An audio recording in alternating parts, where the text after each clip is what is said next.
ठंड में पालक की रोटी, पालक की सब्जी, पालक की दाल।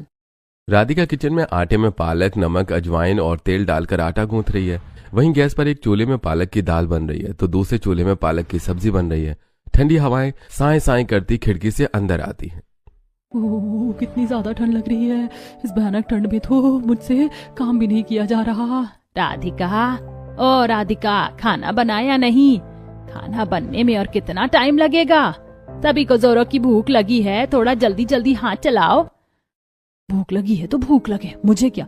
इन लोगों को पालक की रोटी, पालक की दाल, पालक की सब्जी ही खानी है ना, तो थोड़ा इंतजार करें। खाना बनने में टाइम तो लगता ही है, इसमें मैं क्या कर सकती हूँ। सुबह से ठंडे पानी में पालक धो धोकर मेरे हाथ सुन्न पड़ गए, लेकिन इन भूखंडों को मेरी कोई परवाह नहीं है। जब इन्हें मेरी कोई फिक्र नहीं है तो मैं इनकी भूख की फिक्र क्यों करूं। राधिका अपने परिवार वालों से कुछ ज्यादा ही नाराज लग रही है। अब राधिका अपने ससुराल वालों से इतनी नाराज क्यों है? इस नाराजगी की क्या वजह है, ये जानने के लिए हमें थोड़ा पीछे जाना होगा। कहाँ हो बेटा, कॉलेज नहीं जाना है क्या? जल्दी से नीचे आओ, देखो मैंने तुम्हारे लिए कितना अच्छा खाना बनाया है। रेखा जी अपनी बेटी राधिका के लिए पालक पनीर, रोटी, छौंकी हुई दाल और थोड़ा सा सलाद बनाती हैं। राधिका तैयार होकर कॉलेज जाने के लिए नीचे आती है, लेकिन खाना देखकर उसका मुंह बन जाता है। क्या माँ, पालक पनीर आपको अच्छी तरह पता है ना, मुझे हरी सब्जियां खाना बिल्कुल पसंद नहीं, खासकर पालक। फिर तुमने पालक पनीर क्यों बनाया है?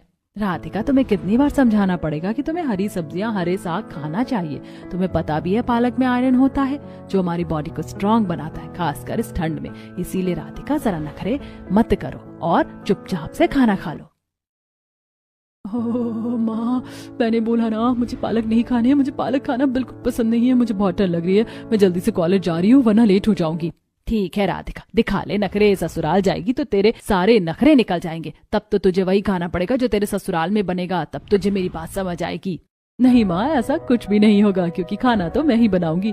तो मुझे जो खाना पसंद है मैं खाने में वही बनाऊंगी, और वैसे भी कुकिंग कोर्स में कर रही हूँ। जब मुझे इतनी अलग अलग तरह का खाना बनाना आएगा तो आप ही बताओ ना, मैं ये पालक क्यों खाऊंगी। इस तरह बातें करते हुए राधिका बिना कुछ खाई अपने कॉलेज के लिए निकल जाती है। वहीं रेखा जी उदास होकर अकेले ही खाना खाती हैं। तभी दरवाजे की घंटी बजती है। दरवाजे पर पंडित जी खड़े होते हैं। रेखा उन्हें घर के अंदर बुलाती है और सोफे पर बिठाती है। क्या हुआ पंडित जी, आप ठीक तो है ना? हाँ रेखा जी, मैं ठीक हूँ, बस मुझे ठंड लग गई है। रेखा जी, राजेश जी कहाँ हैं? मुझे उनसे थोड़ी बात करनी थी। राजेश जी तो ऑफिस गए हुए हैं, वो तो अब रात को ही आएंगे। अगर कोई बात थी तो आप मुझे बता दीजिए, मैं उन्हें बता दूंगी। रेखा जी, आपकी बिटिया राधिका अब सयानी हो गई है, तो आप उसकी शादी के बारे में कुछ सोच रहे हैं या नहीं? पंडित जी सोच तो रहे हैं, पर लड़का भी तो मिलना चाहिए। कोई अच्छा लड़का मिला